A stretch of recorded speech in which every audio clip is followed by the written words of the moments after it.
Një grush librash, sot do të flasim për një libër që konsiderohet një ndër më të rëndësishmit dhe më aktualet e viteve të fundit.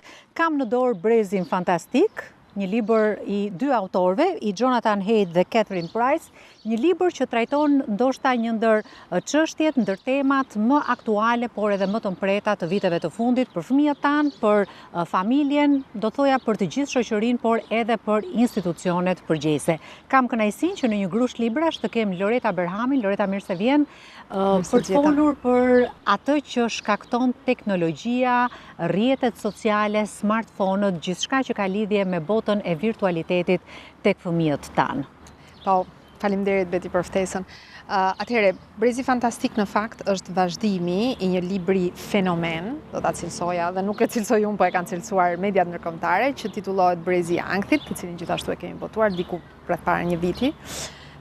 Dhe që libri më i shitur i vitit, të paktën ke botimet Pegi, i cili trajtonte temën e dëmit të jashtëzakonshëm që sipas autorit i kanë bërë rrjetet sociale dhe ekranet e smartphonave brezit Z, këtyre fëmijëve të lindur ose tashmë të rriturit, se disa prej tyre janë mbi 18 vjeç, brezit të lindur mbas vitit 1996, kështu përkufizohet Brezi Z. Dhe në këtë libër Haidt paraqet në mënyrë shumë shtëruese, me analiza, me statistika, me kërkime të bëra nga ai vetë dhe me referenca bibliografi shumë të pasur, se si para së gjithash shëndeti mendor, shëndeti emocional, mirëqenia, shpeshherë edhe fizike e Brezit Z është disa herë më e keqe se sa ajo e Brezit Pararendus, duke futur këtu milenialët, pra Brezin ton, dhe ata më përpara, baby boomers, Gen X e tjerë, dhe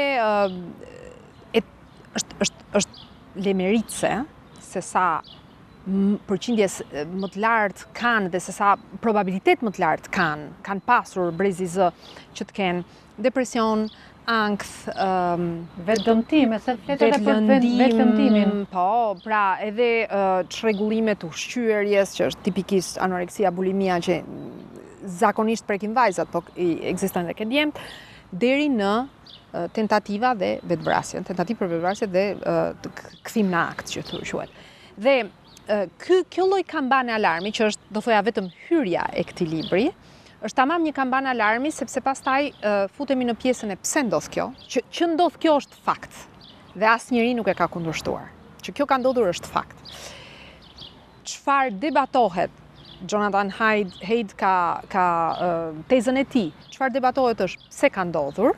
Pra, a është shkaktari kryesor telefoni smartphone dhe rrjetet sociale, apo ka dhe faktorë të tjerë? Sipas Haidt, këta janë faktorët kryesor. Këta janë faktorët, sepse ai thotë se janë bërë studime që prej vitit 2010, kur kanë dalë celularët, smartphone, kur ndodhi bumi i rrjeteve sociale, të gjitha ato fenomene që ti përmende pak më parë, kanë pësuar një rritje të menjëhershme. Problemi është që në statistikë që të lidhet shkaku me pasoja me shkakun janë gjithmonë vend për interpretim. Dhe disa zëra kundërshtar kanë dalë ku thonë jo, në mënyrë shkencore, në mënyrë statistikore nuk është provuar. Megjithatë, Haidt ka grumbulluar një panoramë kaq të madhe, jo vetëm shkence, po edhe dëshmish njerëzore.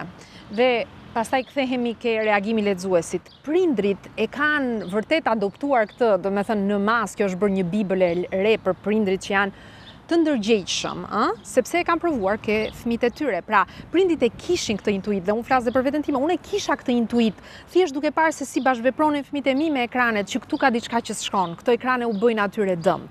Kështu që shkenca bashkuar me intuitën prindrore e kthyen këtë libër në fenomen. Dhe gjëja më e bukur, ose do thoja unë gjëja më vërtet revolucionare e librit, që fakti që ai solli disa propozime, dhe në disa vende të botës këto propozime janë bërë ligj ose po bëhen ligj. Njëri nga këto propozime që ndalimi me ligj i përdorimit të rrjeteve sociale deri në një moshë të caktuar, ai thot 16 vjeç për rrjetet sociale.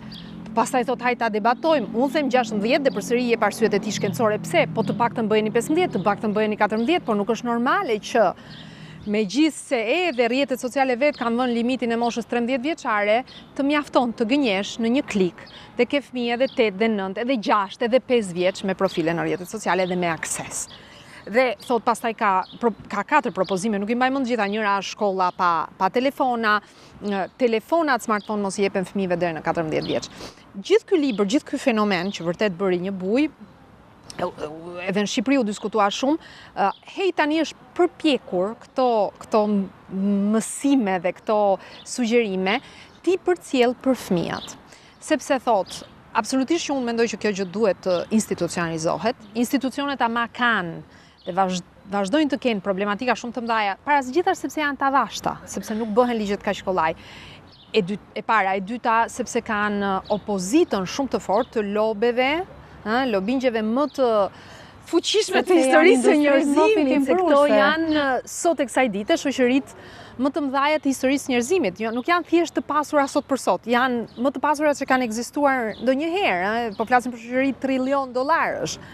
Dhe thotë, unë e di që ky proces do vi, por do marr kohë. Dhe atëherë, ndërkohë që ne jemi duke luftuar me institucionet, hajde të luftojmë edhe me fëmijët, ti kthejmë fëmijët në aleat, jo në armik.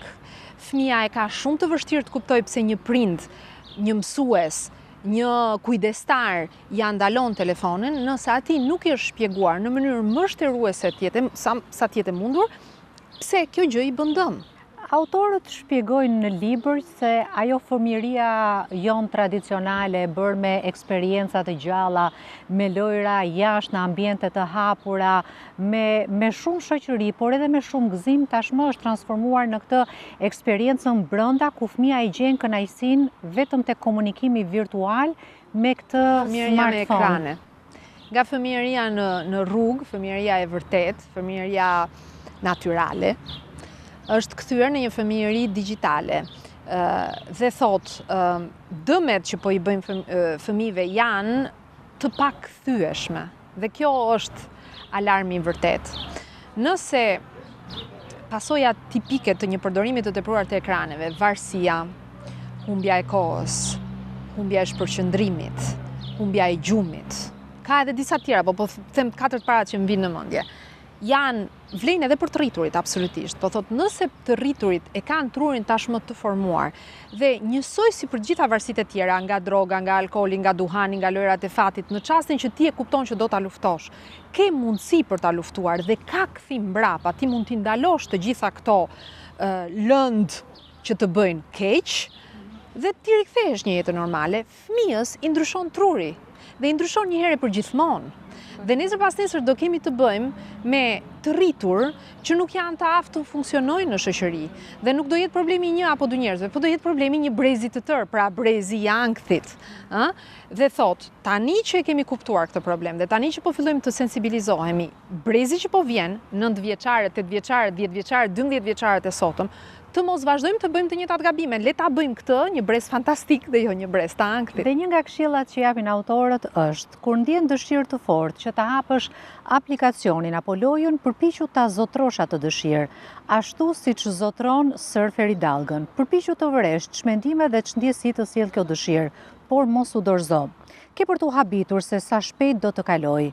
Ti mund të bësh edhe ndonjë gjë tjetër. Në këtë situatë, shpërqendrimi mund të ndihmojë.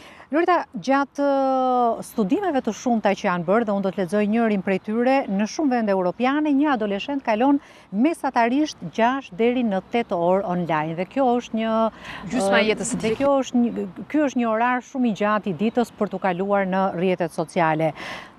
E ka ndryshuar kjo mënyrën e komunikimit, të sjelljes, të ndërveprimit të adoleshentëve, të rinjve?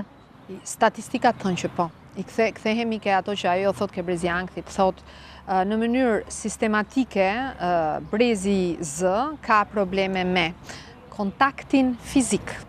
E kanë më të vështirë të gjejnë të dashur, të krijojnë familje, të zënë shoqëri.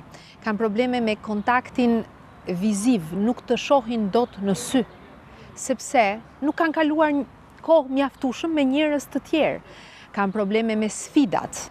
Nuk e sfidojnë veten, sa po ndihen në vështirësi, përpiqen të shmangin vështirësitë, nuk marrin përsipër gjëra të vështira, sepse u duket një tmerr të dështojnë, sepse nuk kanë jetuar në natyrë, nuk kanë luajtur. Loja, thot ai, nuk është vetëm për njerëzit, është edhe për gjithë gjitarët e tjerë, është diçka, është për shumë kafshë edhe që nuk janë gjitar.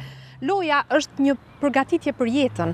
Ti luan, rrëzohesh, gërvishtesh, vret gjurin, vret bryllin dhe mëson që këtë veprim mos ta bësh më. Më kujtohet psikologu italian Paolo Crepe që thotë Absolutisht.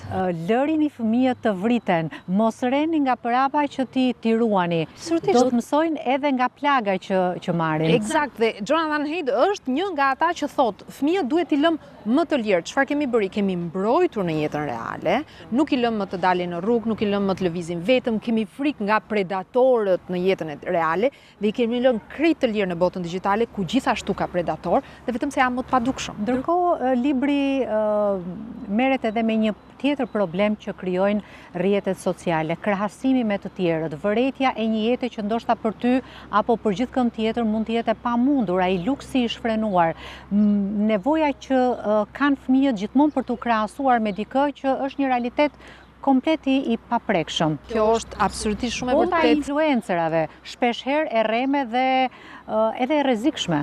Dhe prek veçanërisht vajzat. Dhe shëndeti mendor i vajzave është më në rënje se sa i djemve. Ke brezi fantastik, ideja është pikërisht kjo, që t'ju tregojmë këtë të vërtet fëmijëve dhe të përpiqemi t'i bindim në mënyrë të ëmbël me fakte që po manipulohen, po kthehen në ushqim dhe në para për një kast njerëzish që tashmë janë jashtëzakonisht të pasur dhe janë thjesht të babzitur. Dhe thot Jonathan Haidt, fëmijët janë shumë të ndjeshëm nga manipulimi nga të rriturit, sidomos në këtë grup moshën 9 deri 12 vjeç. Dhe nëse ne u tregojmë që shiko, jeta e vërtet nuk është jeta e influencerit, që ti nuk ke nevojë të jesh aq e dobët sa ç'del dikush tjetër në Instagram dhe ti nuk ke nevojë të lyhesh ose të bësh make-up në moshën 10 vjeçare sepse je natyrisht e bukur dhe kjo gjë do vi në mënyrë natyrshme ndërsa nëse një vajzë e jeton jetën e saj më shumë jashtë mureve të shtëpisë se sa brenda mureve të ekranit. Atëherë thot do kemi fëmijë më të shëndetshëm dhe do rikthehemi, do rigjejmë një ekuilibër që e kishim deri para se të sundoheshim nga teknologjia. Nuk është vetëm problemi i influencerave, por edhe mënyrës se si këto kompani multimilionshë ndikojnë tek njerëzit nëpërmjet algoritmeve të tyre. Është ekstremizimi i mendimit, është ndarja, krijimi i këtyre ndasive Edhe gigantesque. uniformiteti i mendimit.